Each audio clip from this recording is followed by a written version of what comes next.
Buonasera a tutti, benvenuti a questa serata Onebu della rassegna culturale I venerdì Onebu dedicati all'archeologia.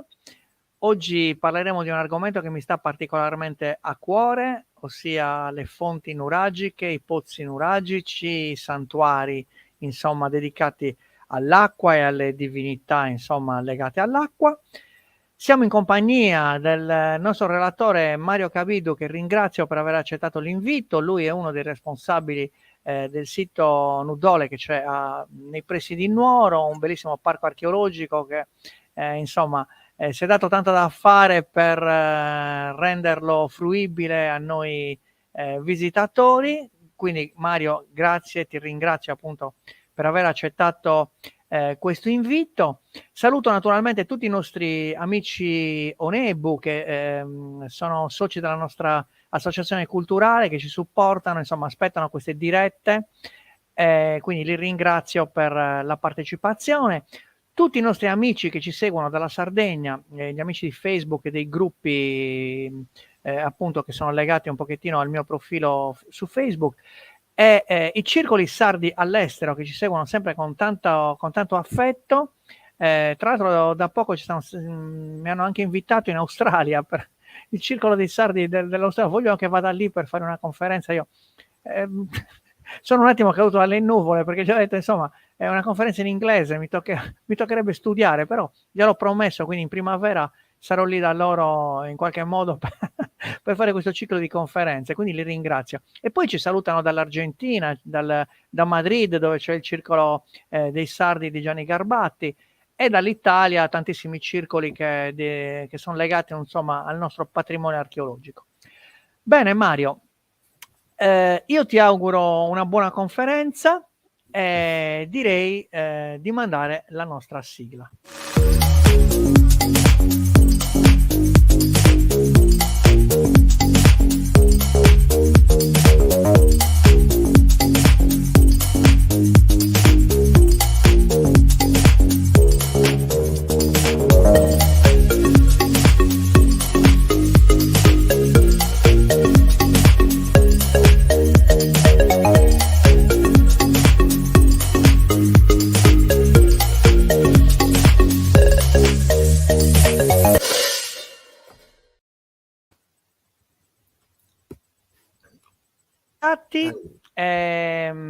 Saluto tutti quelli che si sono collegati: Marco, Angela, Giusis, ok, Tiziana, Teresina, tutti i nostri amici, Luisa Felicita da Villapuzzo. Bene, buonasera a tutti. Mario, ti saluto nuovamente. Tu sei un caro amico, gestisci un sito che ci piace assai, tra l'altro sarà pieno di sorprese. So che un gruppo di amici è andato lì a aiutarvi insomma, a rimettere un po' di pulizia, aiutarvi a renderlo più carino se ce ne fosse bisogno. E hai deciso di scegliere un argomento molto particolare che ti coinvolge in prima persona, perché nel vostro sito insomma c'è una bella fonte sacra che insomma, abbiamo avuto modo di vedere. Fa parte del discorso. Intanto grazie per l'invito e un saluto a tutti i partecipanti. Allora, diciamo che l'argomento che ho scelto non è neanche chiaro a me stesso, perché è un po' un argomento in evoluzione, perché tutte le vie commerciali, nuragiche, di penetrazione che collegavano l'interno con le coste e collegavano le varie zone fra di loro, specie nell'interno Sardegna, presentano questi santuari che sotto un certo punto di vista risultano per qualche ragione diversi. Adesso inizio diciamo con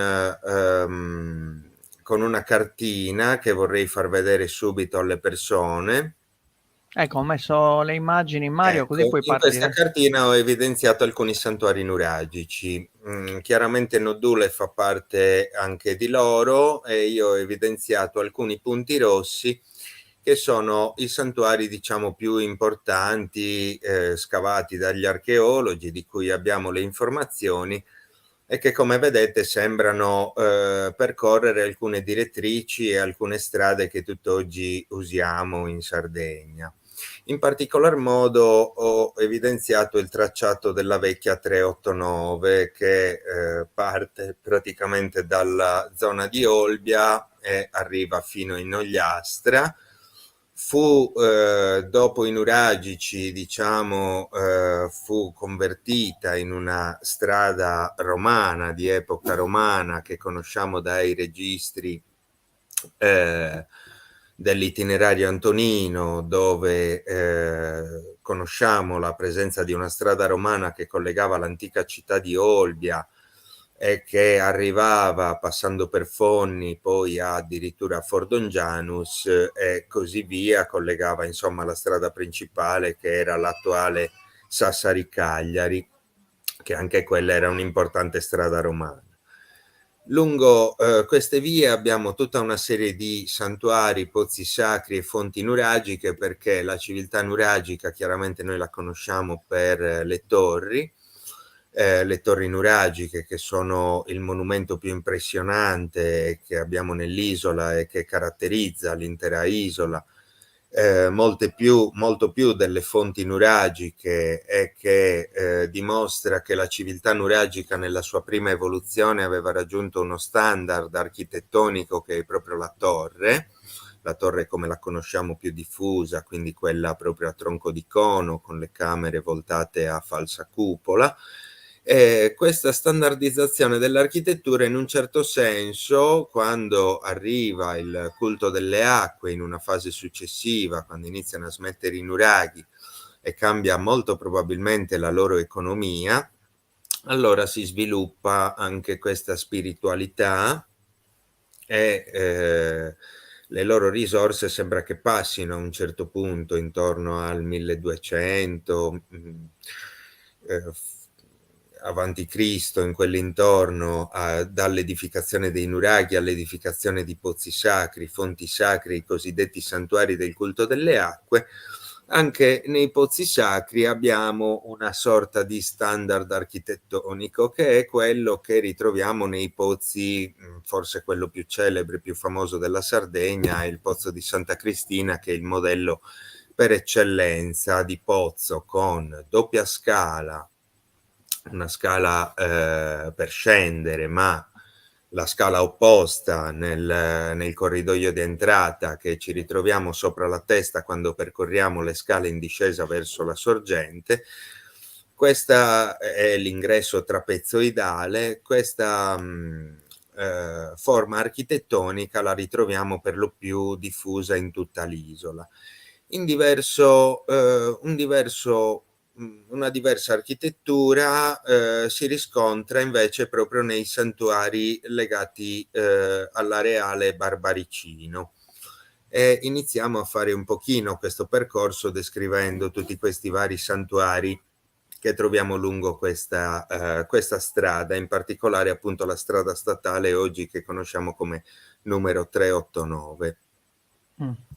Che è quella che passa da Nuoro, va su a pochi chilometri, Allora, c'è Nuddole, il vostro sito, diciamo, e poi continua vicino sì, c'è Benetutti, c'è sì, insomma, non passa per Benetutti, passa proprio per Orune, per Biti, per Buddusola, dei ecco. Sardi, e Ok, poi se si prende la traversa di Monti si arriva a Olbia.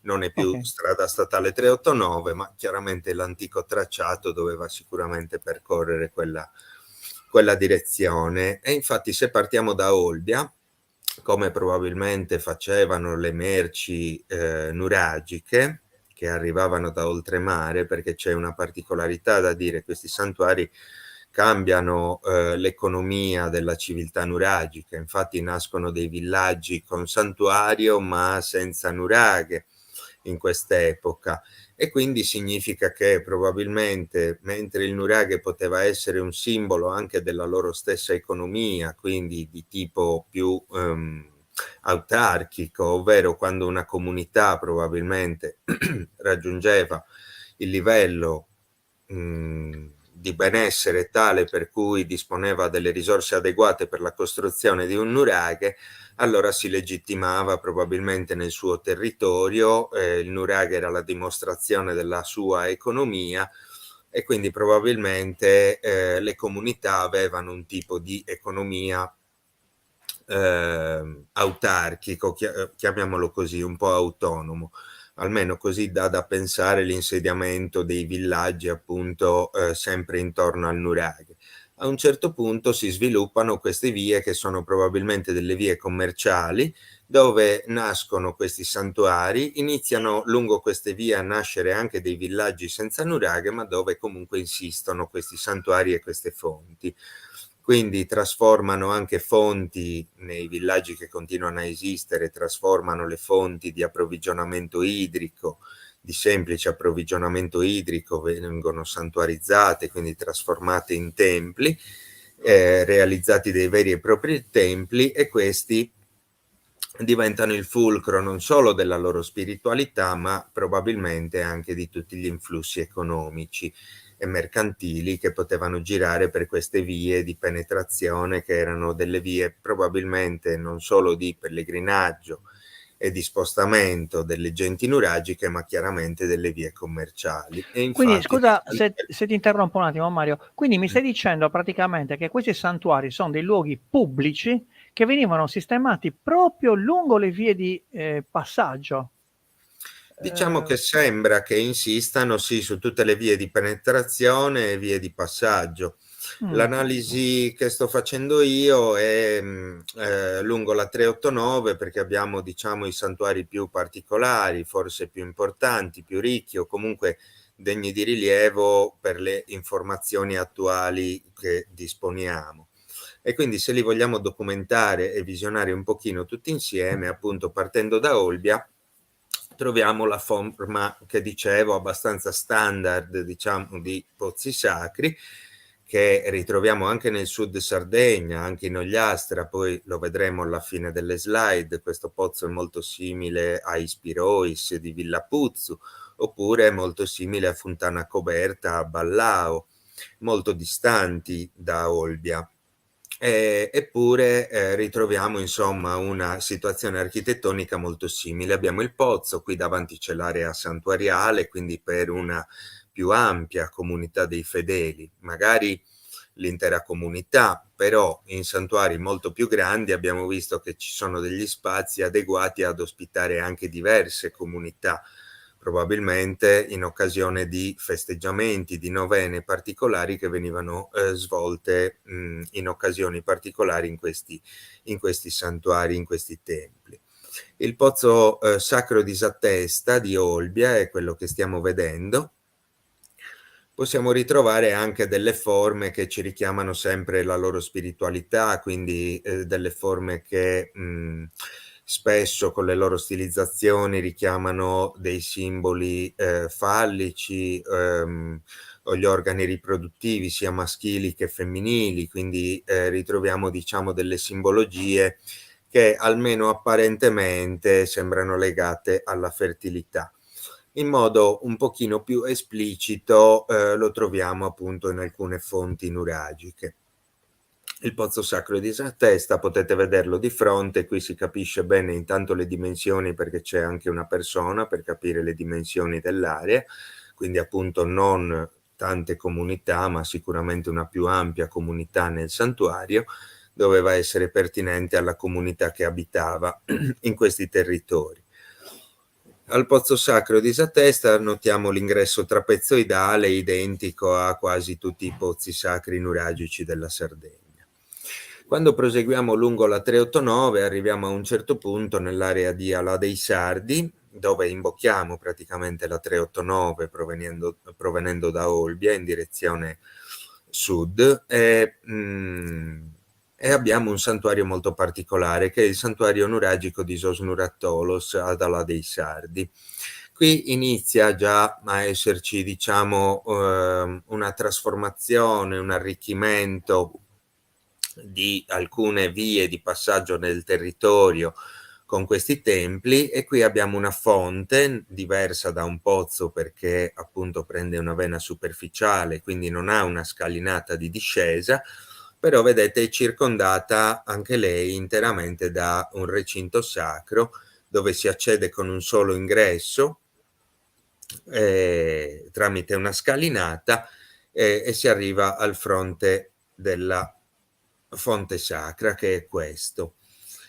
Allora possiamo vedere che il santuario all'esterno può ospitare una più ampia comunità dei fedeli, all'interno invece abbiamo comunque 2 sedili ai lati dell'accesso alla vena sorgiva, che ospitano diciamo un numero più ristretto di fedeli, e tutto questo lo potremmo riferire alle elite che probabilmente controllavano sia i santuari, posso pensare per esempio a dei personaggi particolari, delle famiglie importanti o i sacerdoti stessi, che non abbiamo informazioni ma possono anche coincidere, sia i sacerdoti con le discendenze dalle famiglie importanti, comunque sia ottengono il controllo di questi luoghi e gestiscono quindi il traffico delle merci che arriva in questi santuari da diverse parti del mondo, quindi evidentemente queste vie di penetrazione collegano questi santuari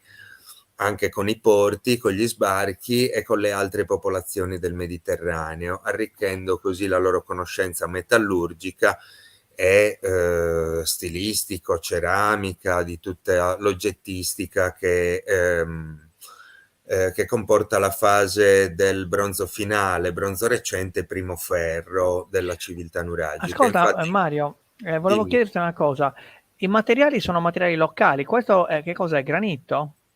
Allora, il materiale di Sosnuratolos, esatto, è ancora materiale locale, anche come il pozzo di Isattesta a Olbia, realizzato in scisto locale.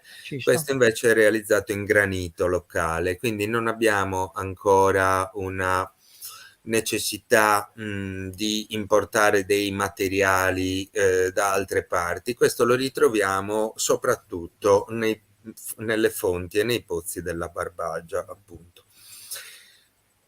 Allora, questa è la fonte di Sosmuros a Buddusò. Questa già ci dimostra un pochino il discorso dei commerci che stavamo facendo, perché seppur non ancora completamente scavata, è sempre lungo la 389, dove tra l'altro c'è anche l'area del nuraghe Loelle di Buddusò, che è questo, un nuraghe che doveva essere il più importante dell'area, che quindi ha l'insediamento sicuramente più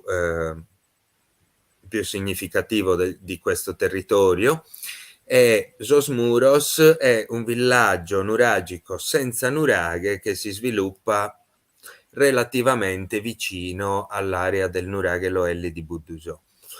Dall'altra parte, rispetto al laghetto della diga di Soscanales, praticamente da una parte c'è il nuraghe Loelle, dall'altra parte dell'attuale laghetto c'è il villaggio di Sosmuros, quindi doveva essere una via di penetrazione. Oggi la 389 fa un giro un pochino più ampio. In realtà Sosmuros si trova in linea retta tra il nuraghe Loelle e il santuario nuragico di Romanzesu a Bitti. Dicevo di Sosmuros che in questa fonte, con gli scavi dell'anno scorso, sono venute fuori un sacco di perline, di vaghi di collana in pasta vitrea, segno appunto di materiali di pregio che provenivano da importazioni oltremare e che confluivano a scopo votivo, venivano chiaramente donati durante i rituali alle divinità a scopo votivo in questi luoghi sacri. Arriviamo all'area di Romanzesu, che si trova sempre lungo la 389. L'area di Romanzesu a Bitti è un villaggio, è denominato villaggio santuario. Questo poteva essere un luogo che ospitava durante le novene tante comunità diverse che confluivano a fare scambi commerciali, probabilmente dei trattati, dei contratti, delle alleanze durante queste occasioni. si ritrovavano in questi luoghi di festa e di cerimonia dove svolgevano delle pratiche, ma chiaramente questi erano anche dei centri economici. E questo lo capiamo perché a Romanzesu è stato trovato un patrimonio in oggettistica, addirittura di parti diverse del mondo, ambre provenienti da parti diverse del mondo, oggettistica, ciondoli di importazione. E tutti questi materiali chiaramente ci dimostrano che doveva essere un luogo molto frequentato e che concentrava dei materiali preziosi estremamente in quantità estremamente importanti, perché il numero di vaghi che è stato trovato a Romanzesu supera le centinaia, quindi in ambra, addirittura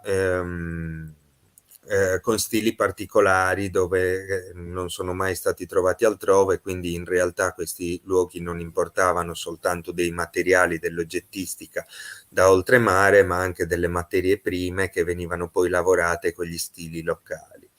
Arrivavano Un attimo, materie prime Mario. da oltremare, intendo. Ci Sì. sono 3 domande che vorrei, alle quali vorrei rispondere prima di andare avanti. Sì. Prima Francesco ci dice cosa sarebbe 389. Stiamo parlando di una strada statale 389, così Esatto. Francesco ha un quadro più completo. Poi un'altra domanda è questa: è possibile che la partenza di questa strada fosse proprio dall'approdo di Golfo Aranci, visto che c'è il pozzo Milis? È possibile. Allora, il pozzo sacro di Milis è un pozzo monumentale che ricalca sempre le stesse planimetrie con doppia scala di accesso e si trova poco più a nord di Olbia. È anche possibile che chiaramente fossero entrambi degli approdi e il Golfo Aranci poteva essere uno di questi, sì, assolutamente sì. Poi invece questa è una domanda abbastanza curiosa, ce la fa Marco Zambon. Allora, la forma dei genitali femminili o la forma fallica si vede dall'alto, ad Sì. esempio con il drone, Sì, ma da terra so. non si percepisce. Allora, Potevano non esserne consapevoli? forma Oppure è possibile che non si percepisse, anche se c'è una collinetta dove probabilmente salendo si riesce a vedere bene. Io ho verificato questa cosa a Gremanu e dal costone dei monti di fronte al santuario di Gremanu effettivamente la forma del santuario si poteva vedere anche senza l'utilizzo di un drone, perché è talmente in alto che è la struttura talmente grande perché supera i 70 metri, poi ne parleremo chiaramente anche di perfetto, Gremanu. va È bene. possibile che si potesse vedere, ma in ogni caso era anche una coscienza che poteva stare tranquillamente nel simbolismo dei costruttori, quindi non, magari solo nelle proporzioni di costruzione. Infatti non abbiamo delle stilizzazioni perfette, precise al millimetro, ma anzi sono abbastanza grossolani come disegni, come stilizzazioni, che si poteva benissimo fare da terra semplicemente a scopo simbolico e che quindi lo potesse vedere ideologicamente una divinità dall'alto, e quindi anche se non avevano i droni, pazienza. Perfetto.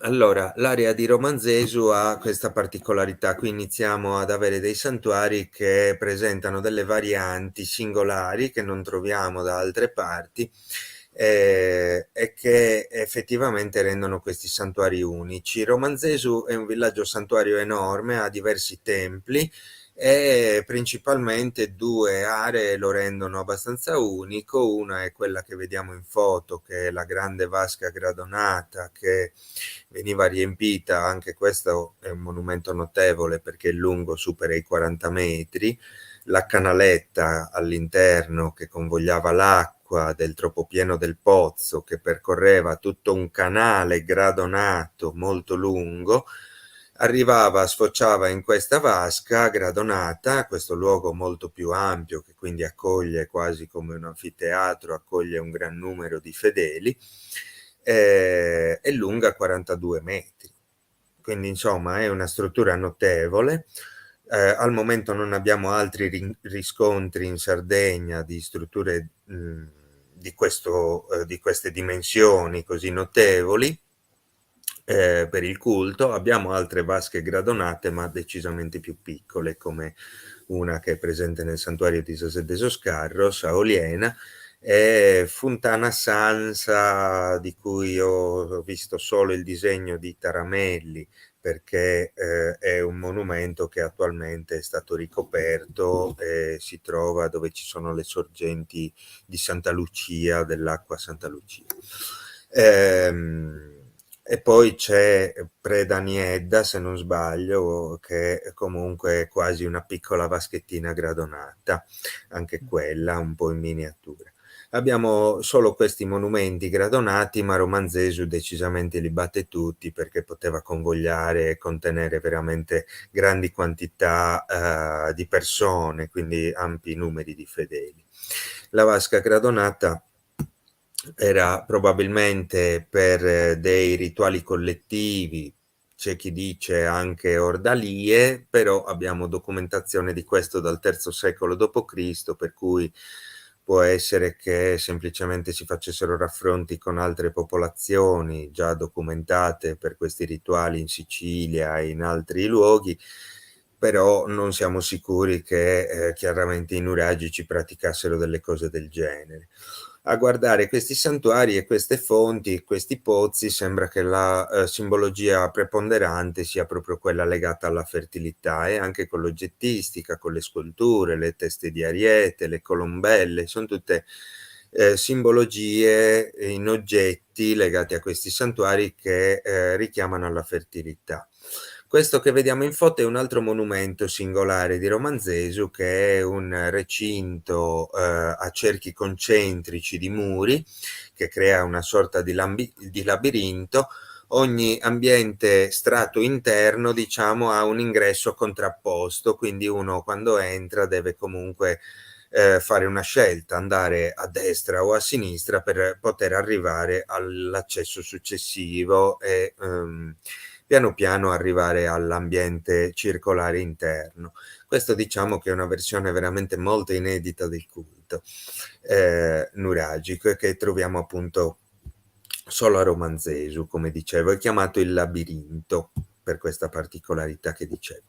E qui abbiamo il pozzo, che come vedete il pozzo di Romanzesu richiama gli altri pozzi, è abbastanza standard perché ha la scalinata di accesso in discesa, un ingresso trapezoidale con vestibolo, e quasi certamente c'era anche la scala opposta, quella diciamo come posso chiamarla? La scala, sì, la scala La scala rovesciata. rovescia, ecco, la scala Sì. rovesciata, quella che uno si ritrova sopra la testa scendendo a Santa Cristina, nel pozzo di Santa Cristina, probabilmente era presente anche qui. Abbiamo una camera a pozzo con dei sedili, quindi per una fase, vedete, ancora molto più intima del culto, e il tropopieno di questo pozzo, perché probabilmente questo funzionava un po' come noddule, quindi con un sali-scendi delle acque, magari questo poteva essere legato anche alle loro festività, quindi a certi periodi certi tipi di culti, in altri periodi altri tipi di culti, quindi quelli collettivi solo in occasione del troppo pieno, quindi quando la falda era talmente carica di acqua che appunto questo ambiente veniva praticamente sommerso e quindi non più utilizzabile e funzionale al culto, perché i sedili venivano sommersi, e il troppo pieno poi andava con la canaletta a riempire quella vasca gradonata attraverso tutto il canale gradonato di 40 metri che abbiamo visto nella prima foto di Romanzesu, quella precedente. E questo infatti è lo schema visto dall'alto di quello che abbiamo oggi, è il rilievo, e vedete tutto un ambiente lungo 40 metri che dal pozzo permetteva insomma la partecipazione di numeri sempre più ampi di persone man mano che ci allontaniamo dalla sorgente, viceversa appunto sempre più intimi. Proseguendo lungo la 389 abbiamo un altro monumento notevole della civiltà nuragica, questo chiaramente è unico in tutta la Sardegna perché è l'unico a conservare la copertura integra, la fonte sacra di Sutempiesu a Orune, un monumento eccezionale che ci fa vedere quanto poteva essere raffinata la loro architettura, e in questo caso notiamo anche un materiale particolare con cui è stato edificato, il basalto, un materiale che non è di questo territorio, perché qui ci troviamo in un colle di scisto. Salendo poi, perché siamo più in basso rispetto al paese di Orune, salendo quindi verso Orune, la 389 è tutto un altopiano granitico. Viceversa, dall'altra parte c'è la valle di Isalle che non ha nessuna pietra vulcanica. Questo basalto viene dall'altopiano del Gollei, che è comunque una trentina, una quarantina di chilometri di distanza da questa fonte. Una fonte notevole, la rendono unica alcuni preziosismi architettonici, particolari gocciolatoi che troviamo ai bordi delle falde del tetto, degli spioventi, la modanatura frontale, vedete c'è una specie di cornice nella facciata che decora tutto il bordo della facciata. Oltre questo è decorata, non si sa ancora se con funzione architettonica o solo estetica, con questi due archetti monolitici che al momento in posizione troviamo soltanto nella fonte sacra di Sutempiesu. Un monumento eccezionale e anche qui sono stati trovati dei depositi votivi di oggetti di pregio, tantissimi bronzi figurati, sono state trovate tante spade votive e tutta la fonte era decorata in cima alla copertura nel timpano con una trama di spade votive tutte affisse e piombate alla struttura, e anche questo sicuramente era un tempio che veniva utilizzato dalle comunità del territorio, non tanto per la sua grandezza quanto per l'importanza del monumento in sé e degli oggetti che sono stati ritrovati. La fonte sacra di Sutempiesu è realizzata in questa pietra vulcanica e effettivamente iniziano questi santuari, queste fonti, dove la struttura principale utilizza questi blocchi isodomi perfettamente lavorati con forme geometriche, blocchi squadrati in pietra vulcanica.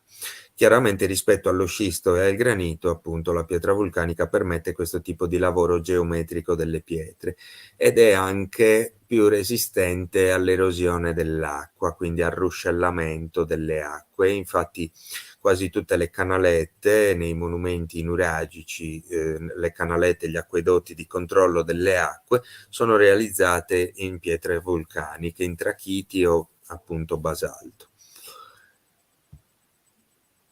Ecco qua, vediamo Sutempiesu da vicino, vedete bene la modanatura, i gocciolatoi ai bordi degli spioventi e i due archetti monolitici. Anche lei presenta un richiamo sempre a quella doppia scala, quindi la scala in discesa e la scala rovesciata, anche se soltanto in forma simbolica, perché qui abbiamo 3 gradini sotto, 3 gradini sopra, quelli sotto sono sempre sommersi dall'acqua perché nella soglia della fonte abbiamo appunto il tropopieno per il ruscellamento poi dell'acqua in eccesso. Ascolta Mario, io ricordo di aver visto questo monumento all'alba del solstizio d'estate e ricordo Sì. che il sole all'alba proprio illumina perfettamente la facciata. Sembra proprio orientato verso l'alba del solstizio. Sì, lo è. Stesso orientamento anche a Noddule, infatti abbiamo verificato quest'anno anche a Noddule, all'alba del solstizio d'estate il sole prende in pieno la facciata della fonte. È un fenomeno che troviamo che accade a Santa Cristina però durante gli equinozi, quindi lì 2 volte all'anno. È possibile che sia intenzionale, si sta ancora indagando su questo. A Santa Cristina è quasi ovvio che sia intenzionale, che vi fosse quella ricerca di quella ierofania. Qui a Sutempieso accade all'alba del solstizio d'estate, vi era sicuramente un significato, chiaramente per l'orientamento del monumento. Per quanto riguarda la ierofania e i giochi di luce che fa il sole, questo accade oggi, ma con l'aggiunta di quel recinto frontale alla fonte, e c'è anche la possibilità, diciamo, che non fosse essenziale per i loro culti, almeno il gioco di luce del sole. L'orientamento, che quindi all'alba del solstizio la facciata venisse illuminata, questo è chiaramente possibile che sia, anzi è quasi certamente intenzionale. Ricercato, sì, l'hanno Sì. fatto insomma, apposta. Arriviamo alla fonte di, Arriviamo a casa. sì, di Noddule a Nuoro, siamo sempre lungo la 389, a 10 km più a sud di Orune. Teniamo presente che io sto saltando tante fonti nuragiche che ci sono sempre lungo questo percorso. Ecco, mi hanno Anche, chiesto se sono state censite come numero. Io ricordo per grandi linee circa 150 tra pozzi e fonti divisi metà e metà, ma sicuramente sono di più perché no, c'è noi... la nuova edizione del libro di Rassu che ne censisce, se non sbaglio, 450 l'ultima, mentre la prima edizione ne censiva circa 300. Ah, e quindi siamo a numeri ben più alti. Sì, comunque sia c'è la fonte di Supradu a Orune, uscendo da Orune, c'è la fonte di Sant'Efis, perché Sant'Efis è a 4 chilometri da Noddule, c'è una città appunto di periodo romano, perché si pensa fosse la Caput Tirsi dell'itinerario antonino, che dicevo prima, che era l'antica strada romana che collegava Olbia con Fordongianus e Cagliari, e, e quindi questa strada probabilmente, o meglio, scusate, lì quel sito di Sant'Efis è probabilmente la Caput Tirsi di quell'itinerario antonino, questa città di periodo romano, però in quel sito c'è anche Nuraghe, villaggio nuragico e fonte nuragica, con vestibolo, quindi dovrebbe essere una fonte sacra. E poi c'è la fonte di Noddule, appunto, ma in realtà dopo quella di Noddule c'era una fonte nuragica anche all'insediamento nuragico dove c'è l'agriturismo Costiolu.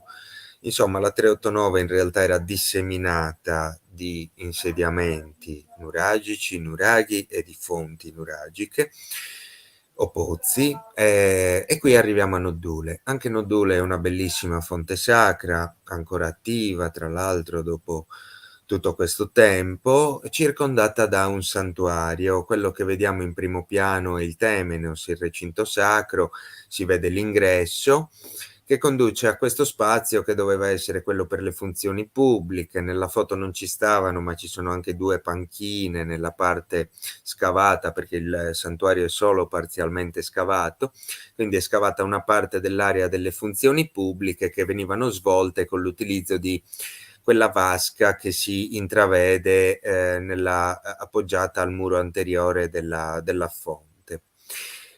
La fonte di Noddule è molto particolare lo stesso perché ha un'anima realizzata sempre in pietre di una particolare trachite, in questo caso Ercole Contu, lo stesso detto che proveniva molto probabilmente dall'area del territorio di Silanus, quindi circa una cinquantina di chilometri di distanza da dove si trova la fonte.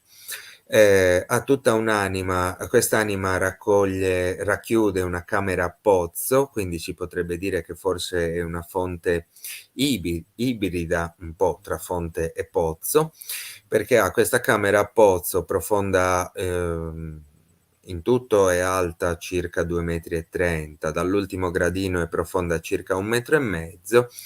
All'interno anche la lastra di fondo è in trachite a forma di mezzaluna, dove c'è una fossa circolare che intercetta la vena sorgiva. La vena sorgiva risale a cicli annuali, quindi come se respirasse con l'acqua nel ciclo di un anno, e quando è in piena massima, guarda caso sul finire dell'inverno, inizi della primavera, quando ricomincia il ciclo naturale, le piante fioriscono, gli animali si riproducono, quindi sembra tutto molto legato alla fertilità. In questa fonte non abbiamo ritrovamenti perché essendo stata accessibile anche prima degli scavi degli anni 60 di Ercole Contu, è stata depredata in antico. Ci sono nel sito anche delle capanne di periodo romano, forse una piccola locanda sempre lungo quel itinerario antonino di cui parlavamo prima, e quindi possibile, essendo stata trovata una lucerna romana nello scavo del santuario antistante la fonte, è possibile che se la utilizzassero come fonte anche i romani stessi. Anzi, una cosa più unica che rara è che potrebbe anche funzionare ininterrottamente, probabilmente, questa fonte da quando è stata costruita, e in questo caso io non conosco altre cose fatte dall'uomo che stiano funzionando da un tempo così lungo. Questo la renderebbe ancora più unica, ma al di là di questo la cosa sorprendente, e questo spiega l'erosione che si vede nella facciata, perché doveva essere realizzata in pietre, come si vede un pochino nei bordi, perfettamente lavorate, di un'aderenza perfetta, sembrano mattoni appoggiati e saldati l'uno con l'altro. In certi casi non si vede la linea di separazione tra i blocchi. Questo lo vediamo meglio all'interno di quella porticina, perché lì c'è la particolarità che rende unica questa fonte. Ecco, questo è per farvi vedere quando è in piena massima. Si allaga, si allaga Sì, tutta la piazzetta antistante. esatto, e la cupola non è fruibile perché non ci si può affacciare alla porticina, quindi non si può vedere la particolarità che la rende unica. Vedete, ha due modi di mostrarsi durante l'anno, e questo quindi perché in parte funzionava così anche al tempo dei nuragici, la porticina veniva comunque sommersa, e quindi per una parte dell'anno questi sedili antistanti l'ingresso non erano fruibili perché completamente sommersi, quindi come i sedili all'interno del pozzo di Romanzesu. Quindi vedete delle fasi diverse anche durante i periodi dell'anno, fasi diverse del culto, che dovevano necessariamente spostarsi. Questa è la particolarità della fonte, che è l'interno della camera a pozzo che si conserva. Qui non c'è più erosione del tempo e quindi si è conservata ancora perfetta dopo più di 3000 anni, costruita come un po' come tutti i santuari e le fonti che stiamo descrivendo intorno al 1100 a.C. La particolarità di questa fonte è che possiede una cupola policroma, quindi realizzata in conci di trachite, però in questo caso di colori diversi. E il colore naturale delle pietre, non c'è fotografia che renda effettivamente i veri colori, bisognerebbe vederla dal vivo, perché non ci sono foto che rendono effettivamente i veri colori. Per questo consiglio a tutti di venire a visitarla, giustamente. E, al di là di questo, significa che vengono addirittura da zone diverse della Sardegna, scelte apposta per realizzare questa particolarità, proprio la cupola nascostissima di questa fonte. Sempre legato al simbolismo della fertilità, sono le simbologie che troviamo nelle decorazioni interne della fonte, riconducibili ai nuragici, che le vediamo meglio qui. Allora, in questa foto ci rendiamo conto delle sfumature di colore diverso, quindi capiamo che sono conci che vengono da zone diverse della Sardegna, che potrebbe essere anche un bellissimo simbolo di unione magari tra diverse comunità. Il simbolismo di fertilità lo troviamo nel secondo anello, proprio quello intorno al concio centrale della cupola, il concio apicale. Quel secondo anello ha una decorazione a spiga o spina di pesce che troviamo anche in ceramiche nuragiche nei musei, e anche la spiga, diciamo, che è legata in qualche modo per le civiltà antiche alla fertilità dei campi, oltre che a quella della natura in generale, dell'essere umano. La spiga dei nostri culurgiones. Sì. Sempre quella. Esatto, è un simbolo di fertilità comunque, appunto, per il raccolto. La loro economia era comunque essenzialmente di agricoltura e pastorizia, però chiaramente si sviluppano queste nuove economie che sono quelle commerciali, che seguono queste particolari vie. Sarebbe interessante vedere, appunto, localizzare perlomeno geograficamente in una mappa tutti i santuari e i villaggi, appunto, senza nuraghe, così si capirebbero un po' di più probabilmente le strade e la viabilità nuragica. Intanto, Certe- Mario, voglio dire, ci sono tante persone che stanno facendo delle domande, però noi sì. siamo un attimino in ritardo perché siamo a Ah, metà delle allora slide, accelero. ci mancano 10 minuti, quindi alle domande risponderemo dopo, magari in un secondo momento. Adesso Mario Sì. inizierà a correre. Inizia a correre. Comunque il concio centrale è abbastanza esplicito, sembra richiamare l'organo femminile proprio per questa simbologia di fertilità. C'è chi nell'intera camera addirittura ci vede il collo uterino. E abbiamo un altro santuario lungo la 389, nei pressi della 389, che è il santuario di Nurdole a Orani, un nuraghe interamente santuarizzato, e anche questo ha delle particolarità che lo rendono unico. Ormai io ne sconsiglio la visita perché è difficile da raggiungere e purtroppo è stato abbandonato da più di 20 anni, ci sono andati anche i tombaroli diverse volte, quindi ci sono tanti crolli e il monumento è pericoloso e non è fruibile, quindi non si può godere di tutto quello che è stato trovato. Comunque un nuraghe complesso, interamente santuarizzato nella seconda fase, quindi il pozzo del nuraghe trasformato in pozzo sacro e con un sistema di canalette. L'acqua del pozzo veniva confluita in una vasca di trachite, appunto questa pietra importata, perché anche lì siamo in un colle granitico, importata da lontano e che somiglia molto a quella di Noddule, perché è molto più compatta rispetto al basalto bolloso che troviamo a Santa Cristina, su Tempiesu, in tutte quelle più note. Questa trachite è così compatta e così perfettamente lavorata che le superfici sono estremamente lisce, levigate e combacianti, perfettamente aderenti tra di loro. Qui si può apprezzare il lastricato, ma poi anche tutti i blocchi di questa vasca in trachite erano perfettamente aderenti e saldati l'uno con l'altro. Nurdole è famosissimo per i suoi ritrovamenti, e qui volevo porre l'accento appunto sui traffici internazionali che confluivano in questi santuari in mezzo alla Barbagia nuorese, quindi in mezzo alla Sardegna, in modo abbastanza agevole lungo queste vie, perché in questi siti sono stati trovati scarabei egizi, come quello che vediamo qui, trovato al Nurdole, addirittura il bronzetto di un leone, come i nuragici facessero a sapere che fattezze o l'esistenza addirittura del leone. Questo non lo sappiamo, però evidentemente queste vie commerciali facevano trafficare molto bene anche le informazioni. E poi l'ambra, vedete, questi sono alcuni gioielli in ambra, in pasta vitrea, che sono stati ricomposti con i vaghi ritrovati a Nurdole di Orani. Questi sono i conci in trachite con una veduta un po' più ravvicinata, anche queste sono delle unicità che rendono unico Nurdole, e sono esposti al Museo di Nuoro, e vedete dei conci decorati che richiamano le pintadere, delle spighe, delle simbologie misteriosissime che ancora dobbiamo scoprire e che però potrebbero essere sempre legate al pane, al grano, alla fertilità.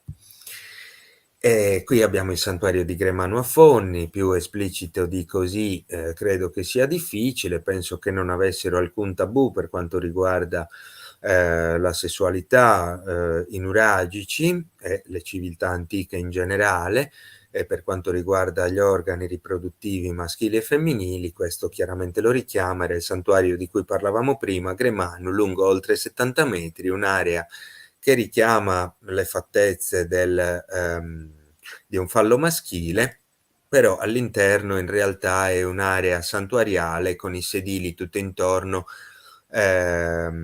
a queste zone dove sono dislocati vari templi, varie aree templari. Qui c'è la stilizzazione, il rilievo dell'area santuariale di Gremanu, dove c'è appunto un'altra particolarità che rende unico questo sito, la composizione di questo muro che vedete disegnato, ricomposto secondo l'ipotesi dell'archeologo, con questi conci in trachite perfettamente lavorati, sempre che appunto vengono da altre zone, perché lì ci troviamo in un altopiano, in un colle, scusate, di scisto. Anche qui ci sono delle spade infilate nella struttura, giusto? Delle spade votive? Sì, O anche sono qui pugni nella son sommità lame? abbiamo una trama di spade votive, sempre con l'elsa impiombata nella pietra e la punta in alto. Quasi come fosse una simbologia, un po' come noi usiamo la croce sopra le nostre chiese, le riconosciamo da lontano, probabilmente allo stesso modo avevano qualche elemento del genere, potrebbero essere anche queste spade votive che identificavano l'area templare o legata a una certa divinità, insomma, anche per i nuragici. Questa è l'area delle fonti, sempre di Gremanu, dove c'è il cosiddetto acquedotto nuragico, anche qui tutto un sistema di captazione delle acque tramite questa pietra che con un sistema di canalette capta il troppo pieno, una fossetta di decantazione tiene l'acqua pulita che va poi a sfogare in una canaletta che va a riempire un altro pozzo al centro, ecco qui vediamo la planimetria dall'alto, e poi un'altra canaletta, il troppo pieno del secondo pozzo, faceva convogliare l'acqua a valle verso il villaggio, e l'altra area santuariale, quella di 70 metri che abbiamo visto prima. Un sito veramente particolare.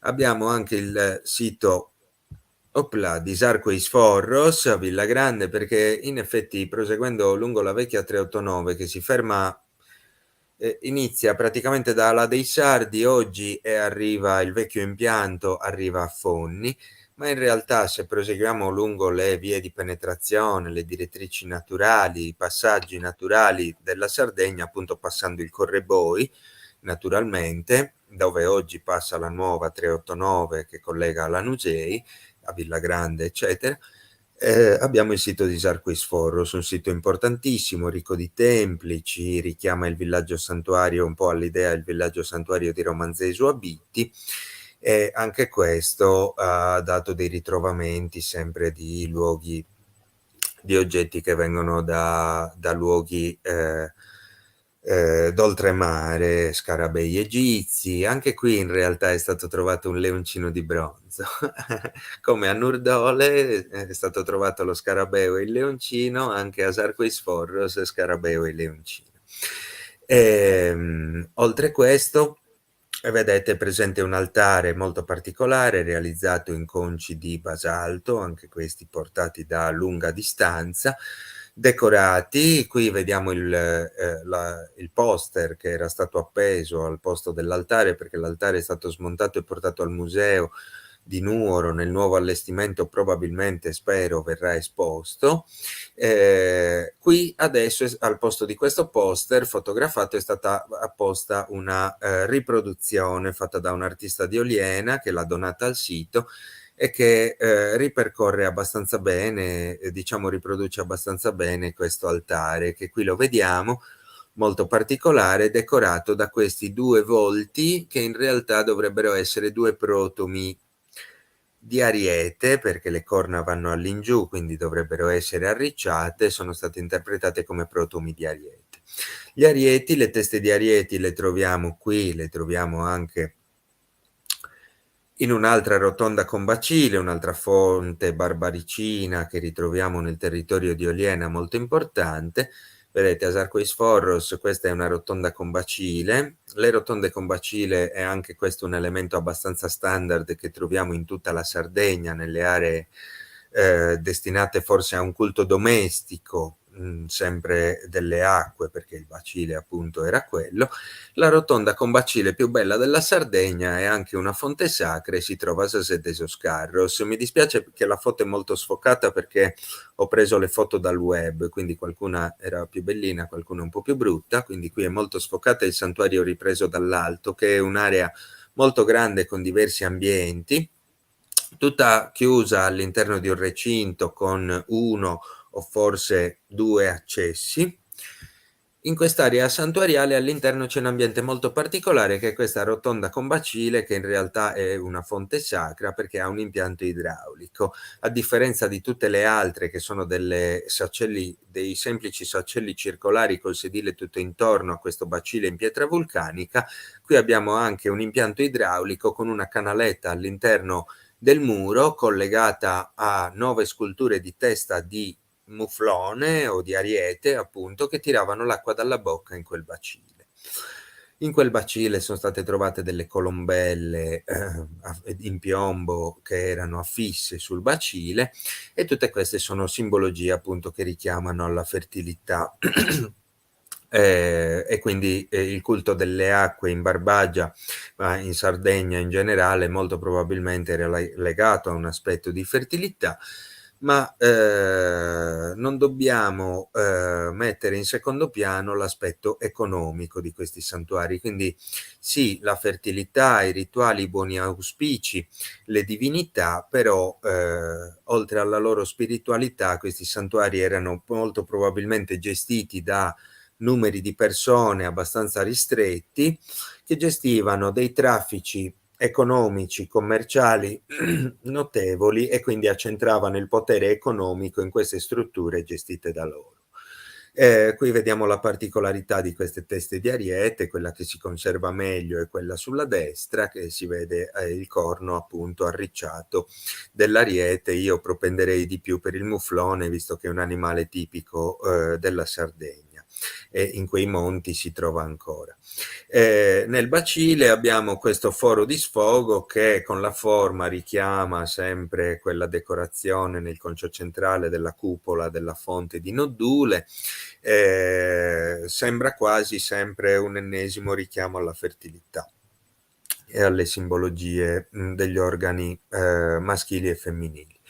Ritorniamo proseguendo appunto nella 389, arriviamo a Lanusei, dove poi abbiamo Villa Puzzu e questo pozzo che vediamo nella foto, che è il pozzo di Spirois, che riprende di nuovo la planimetria che abbiamo visto nella fonte, nel pozzo sacro, scusate, disattesta di Olbia. Olbia. Quella direttrice da Asarco-Isforros in ogni caso poteva biforcare, andare verso l'interno o da Fonni stesso, perché comunque anche verso Ballao, passando da Esterziri dove c'è Dome Orgia, guarda caso, e Monte Santa Vittoria con la fonte, il santuario che è presente lì, arriviamo comunque a Fontana Coberta a Ballao. Girando da Fonni verso Fordongianus ci sono appunto tanti altri luoghi abbastanza importanti, senza dimenticare appunto Abini di Teti. E quindi erano tutte delle vie nuragiche che collegavano in qualche modo la 389, o era lei che faceva da piccolo collegamento tra altre vie principali nuragiche. In ogni caso, come vedete, c'era una viabilità molto ben collegata fra questi santuari nuragici, che permetteva quindi questi commerci molto ampi.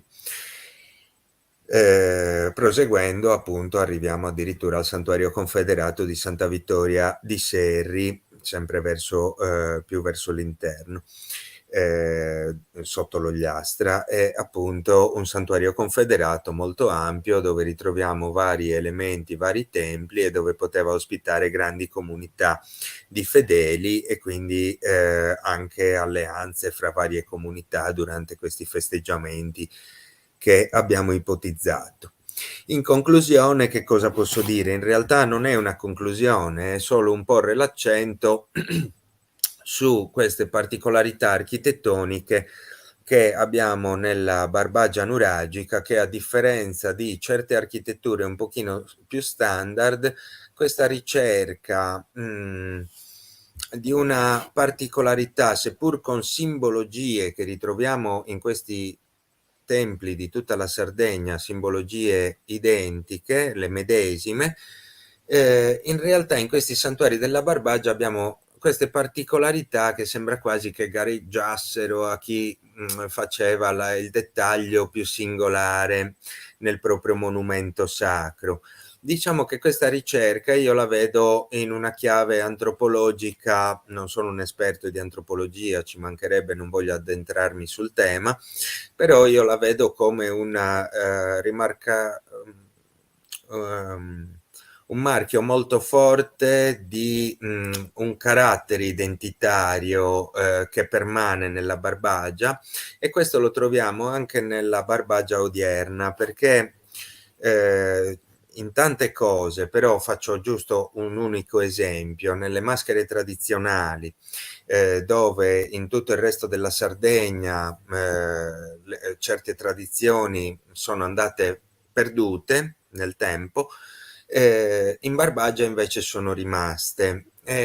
Diciamo che il territorio barbaricino, sì, così aspro, ma in ogni caso non male collegato, perché la viabilità, insomma, l'abbiamo sempre avuta abbastanza buona in Sardegna, prima con l'esigenza dei carri, vabbè, era quella che era, ma con una viabilità che doveva essere anche abbastanza buona come collegamenti in tempo nuragico.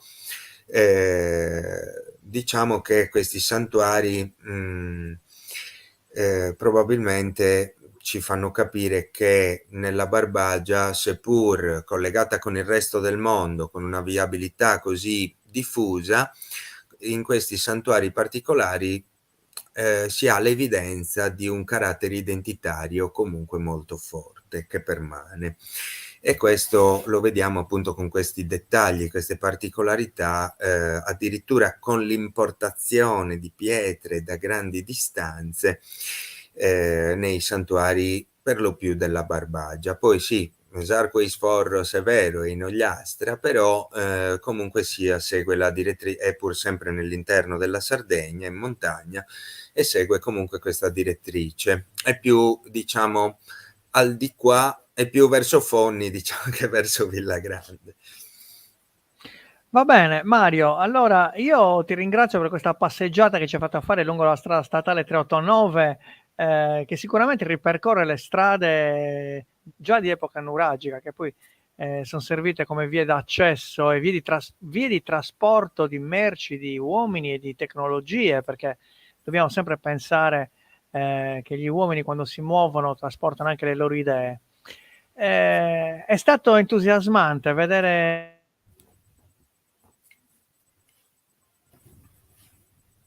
Io ho perso.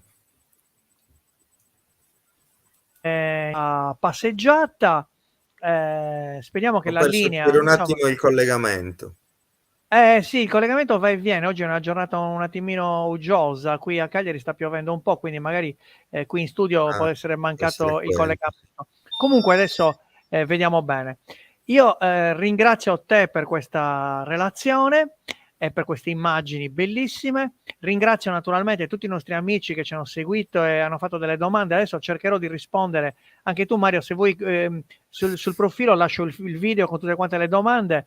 C'erano delle domande abbastanza interessanti e quindi qualcuna di queste vedremo di rispondere. Verrò a rispondere sul tuo profilo. Perfetto. Ricordo a tutti che poi la trasmissione rimane comunque sul canale YouTube, sul mio canale YouTube, l'iscrizione è gratuita, ci sono già più di 2500 persone che seguono il canale di YouTube e quindi ci sono tutti i video delle nostre serate. Vi do appuntamento a venerdì prossimo, ci sarà un archeologo abbastanza celebre, Carlo Tronchetti, diciamo l'archeologo che è già stato direttore del Museo di Cagliari, colui che ha scavato le statue di Monte Prama, quindi ci farà una bella relazione sui traffici mediterranei, sui traffici navali mediterranei. Quindi lui mette a confronto tutte le varie culture che si sono alternate e hanno anche convissuto in epoca nuragica e epoca fenicio-punica. Quindi vedremo i greci, vedremo gli etruschi, vedremo insomma coloro che hanno trasportato i materiali lungo il mare. Oggi li abbiamo visti lungo la 389, li vedremo con Carlo Tronchetti e quindi vi do appuntamento a venerdì prossimo, sempre alle 19, sempre con Onebu e con i nostri cari amici studiosi, ricercatori archeologi che ci aiutano in questa passeggiata che continuerà fino a marzo inoltrato del 2023, se Dio vuole. Grazie a tutti e invio la nostra sigla.